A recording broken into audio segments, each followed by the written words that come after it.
waxaa maanta hoteelka Dayax ee magaalada Muqdisho lagu qabtay munaasabad quraan akhris sidoo kale loogu duceynayay Allah u naxariistay agaasimihii hore ee madbacadda qaranka Axmed Faarax Maxamed Gaatamow oo bishii hore ee Ramadaan ku geeriyooday magaalada Muqdisho. Munaasabadda ducada waxaa ka soo qayb galay waxgarad, aqoon-yahano, dhalinyaro, gabdho iyo mas'uuliyiin ka socotay wasaaradda warfaafinta, dhaqanka iyo dalxiiska xukuumadda Soomaaliya. Munaasabadda ducada dadkii ka hadlay ayaa dhammaan ka markhaati kacay in Axmed Faarax Gaatamow ahaa shakhsi aad loo jeclaa, wax badan oo wanaagana sameeyey. Waxay ka sheegeen taariikhdiisa inuu ahaa nin aad u jeclaa inuu wax badan u taro qaranka iyo dadka Soomaaliyeed. Munaasabadda dadkii ka hadlay ayaana dhammaantood si wadajir ugu duceeyay Axmed Faarax Gaatamow oo ay tilmaameen inuu ahaa qof Ilaahay ka jeclaaday, balse ahaa nin ay aad u tabeen una jeclaayeen intii uu noolaana wax badan soo qabtay. waxaan leenahay Axmed Ilaahay subxaanahu wa tacaala camalkiisii quraankaan akhrinay, Ilaahay subxaanahu wa tacaala kitaabkiisa midig Allah ka siiyo, acmaashiisa Allah u rajaco. waxaan mahad celinayaa intii arrintan soo diyaarisay oo ka soo shaqaysay, Ilaahay subxaanahu wa tacaala ka abaalmariyo. دكتور أحمد الله نحرسته جنة الفردوس أنا راح كورابية ولا نتعلم من المحاضرين من أعضاء كنا شخصيان من سير المسؤولين سير المسؤولين سير المسؤول السنين من الوسط الشرعية حفلة تحسين أحمد من نتعلم عين وعاقف كسان دراسة وكسان نو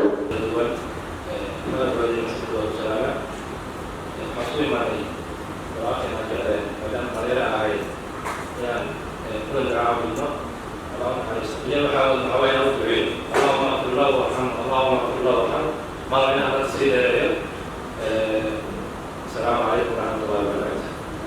ولكن أحمد فارح قاتله إلهي هو حريصه أنه طبعا وزارة الخافضة أنا أقول لي تيمك وزارة وأحمد وكشف يدري كنت أحمد وهاي قانون وكان قانون وأقول لكن دقن وأفقاما وعندك كبيرين وأخلاق وأحسن يعني أنت خوف بهذا السيد يا أحمد ويعني تصارع يروها. اللهم حريستي أحمد خبيك وقيلوني ساعات كهر الملكتين.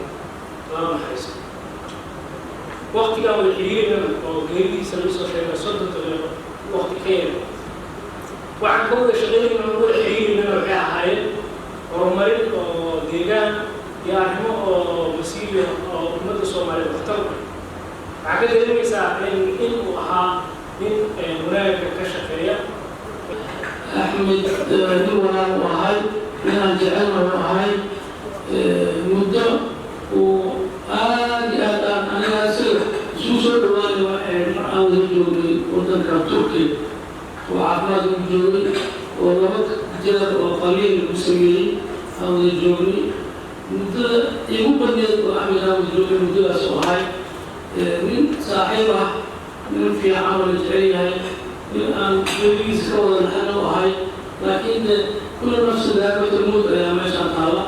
يعني كنت ذلك كنا تأخي صحيح وحق إنسان بمن ما نتي وسوس غالبا مصاري وهو يختبرني سواء كان ما تبين ما عاود بمن